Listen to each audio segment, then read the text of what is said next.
Président de la Chambre des députés, honorables membres du bureau,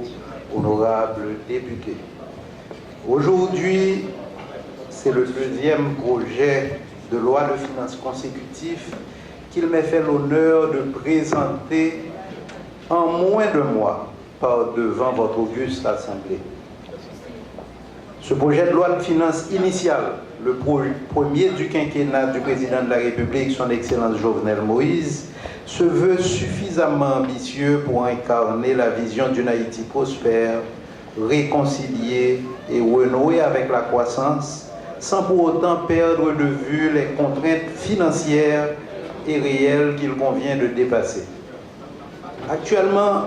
les richesses du pays sont concentrées sur les grandes métropoles du pays.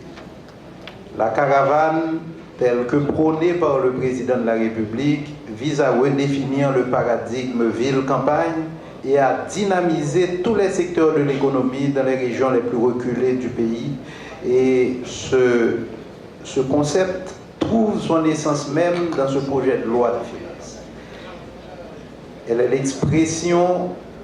concrète du gouvernement en vue de redistribuer les paramètres de la richesse nationale, en vue de constituer la campagne comme moteur de croissance économique. En effet, pour assurer la concrétude des objectifs tels que déclinés dans les différentes feuilles de route sectorielles, le gouvernement entend ancrer la programmation des dépenses sur les objectifs de politique publique en assurant la mise en cohérence des allocations budgétaires et prévenir les gaspillages en optant pour des choix budgétaires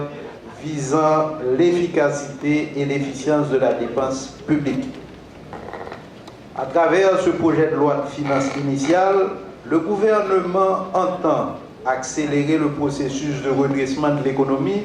en accordant la priorité aux programmes à fort potentiel de croissance et de création d'emplois durables, notamment dans le secteur agricole et l'industrie agroalimentaire, qui sont retenus comme locomotives de la croissance pendant les 5 prochaines années. Honorable Président, honorables membres du bureau, honorables députés, le contexte économique et politique du processus d'élaboration du projet de loi de finances initiale 2017-2018 est marqué par les conséquences du passage de l'ouragan Matthew et le dénouement d'un processus électoral trop long, avec l'arrivée au pouvoir le 7 février 2017 d'un président élu et la ratification d'un gouvernement par le Parlement. Les effets combinés des impacts de l'ouragan Matthew et des incertitudes politiques ont conduit le gouvernement à ramener à 1,1% la croissance initiale projetée à 2,2% pour l'exercice 2016-2017, vous vous souvenez, lors du budget initial 2016-2017. Au cours du premier semestre de l'exercice 2016-2017, la production agricole a chuté, entraînant par voie de conséquence l'augmentation des prix des produits alimentaires avec une hausse de 14,6 de l'indice de l'IPC en avril 2017. Toutefois, les anticipations négatives et les spéculations sur le taux de change ont commencé à se dissiper, comme en témoigne un certain raffermissement de la goutte par rapport au dollar, soit 63,65 au 30 juin pour $1 contre 69,39 au 4 avril 2017, représentant donc une baisse de 8,27% par rapport, c'est-à-dire un raffermissement de 8,27%. Également, on peut observer une augmentation timide du crédit de 13% en glissement annuel pour les crédits en gourde et de 1,7% pour le crédit en dollars. Donc, d'où on peut l'observer une augmentation de la confiance des opérateurs économiques. D'un autre côté, la situation des finances publiques a été préoccupante. Les recettes fiscales ont stagné au premier semestre de l'exercice 2016-2017 en dépit de la hausse de l'inflation et de la dépréciation de la goutte, et ce, en raison de pertes de recettes sur les produits pétroliers, représentant 8,8 milliards de gouttes durant la période allant du 1er octobre 2016 au 31 mai 2017. Ainsi, la pression fiscale de 13,5% en 2016-2017 est revue à la baisse de 1,1% de pourcentage. A contrario, les dépenses courantes continuent d'augmenter, ce qui impacte négativement l'épargne publique, de telle sorte que la capacité du Trésor public à financer le programme d'investissement public se retrouve limitée. Malgré les efforts de collecte de ressources domestiques, leur évolution est trop faible pour permettre à l'État d'assumer l'ensemble de ses obligations, parce que la courbe des besoins augmente plus rapidement que celle des ressources. Aussi, la quête de ressources alternatives pour financer les grands projets est-elle une priorité pour le gouvernement au cours de ce nouvel exercice? On peut citer à titre d'exemple les incubateurs technologiques, les jeux de hasard spécialisés comme les loteries fiscales ou loteries citoyennes, l'appel à la créativité technologique, la vente de marques déposées, l'attraction de ressources internationales, notamment à travers un centre financier international, et pour ne citer que cela. Honorables députés, pour renverser cette tendance, recul de la croissance, remontée de l'inflation et raréfaction de ressources, une politique budgétaire volontariste s'avère nécessaire. Toutefois, le volontarisme budgétaire responsable ne peut s'affranchir de la discipline budgétaire globale, qui veut que les grandes masses soient définies en conformité avec les objectifs macroéconomiques. Les principales hypothèses macro-budgétaires retenues au titre du projet de loi de finances 2017-2018 sont, en premier lieu, une croissance réelle de l'économie de l'ordre de 3,9% portée par une croissance soutenue de la valeur ajoutée du secteur agricole, une inflation de 13,4% en moyenne annuelle et de 11,4% en fin de période sur la base d'une légère appréciation de la monnaie locale et de l'élimination totale de la subvention des produits pétroliers, une pression fiscale aux environs de 12,7%, des dépenses d'investissement en hausse de 38% par rapport aux prévisions du budget rectificatif de l'exercice en cours, et plus de 40% des dépenses publiques prévues pour 2017-2018 seront donc ainsi consacrées à l'investissement. Des réserves nettes de change correspondant à environ 5 mois d'importation, un taux de change plutôt stable. Dans ce contexte, au niveau de la politique économique,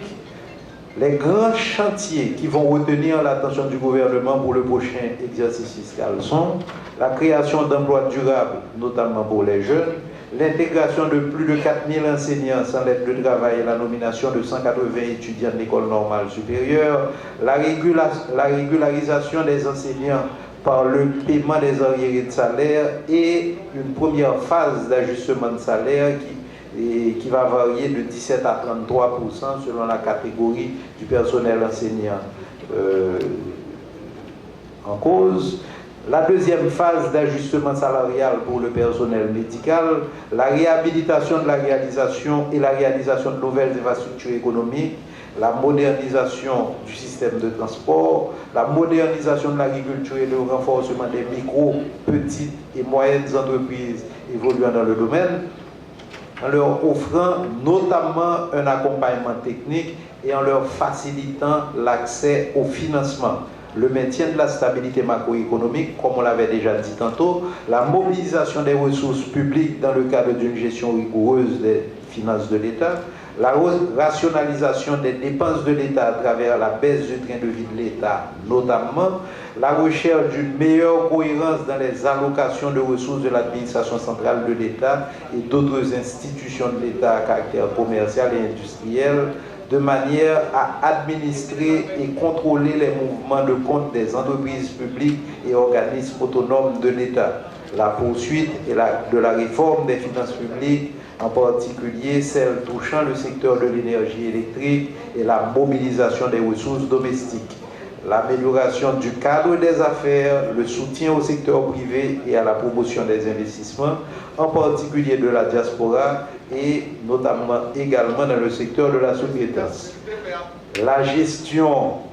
transparente et optimale des ressources énergétiques et minières, la promotion de l'émergence d'une Haïti économiquement prospère, socialement juste et écologiquement responsable par la mise en place d'actions susceptibles de soutenir les plus vulnérables, de renforcer le système de sécurité sociale et de générer des revenus et des emplois dans les milieux défavorisés, et enfin le renforcement des institutions et la modernisation de l'État, ainsi que la promotion de la bonne gouvernance. Au niveau de la politique sociale et culturelle, le gouvernement compte insister sur la lutte contre la pauvreté et la bataille pour la réinsertion sociale, la réorganisation du système de santé, la restructuration du système éducatif, l'amélioration du cadre de vie et la préservation de l'environnement, la mise en valeur de notre patrimoine culturel. Monsieur le Président, honorables membres du bureau, honorables députés, en dépit de la charge de travail nécessaire à la finalisation du projet de loi de finances initiale de l'exercice 2017-2018, le gouvernement a voulu respecter l'échéance légale pour le dépôt de ce projet de loi de finances au Parlement. Toutefois, la présentation de ce projet ne rencontrera pas totalement toutes nos attentes, dans la mesure où le gouvernement souhaite s'engager de façon consciente dans un budget qui soit un peu plus lisible dans le sens du lien entre les objectifs poursuivis et les actions qui sont entreprises. Le gouvernement est conscient de la lourde charge qui vous attend,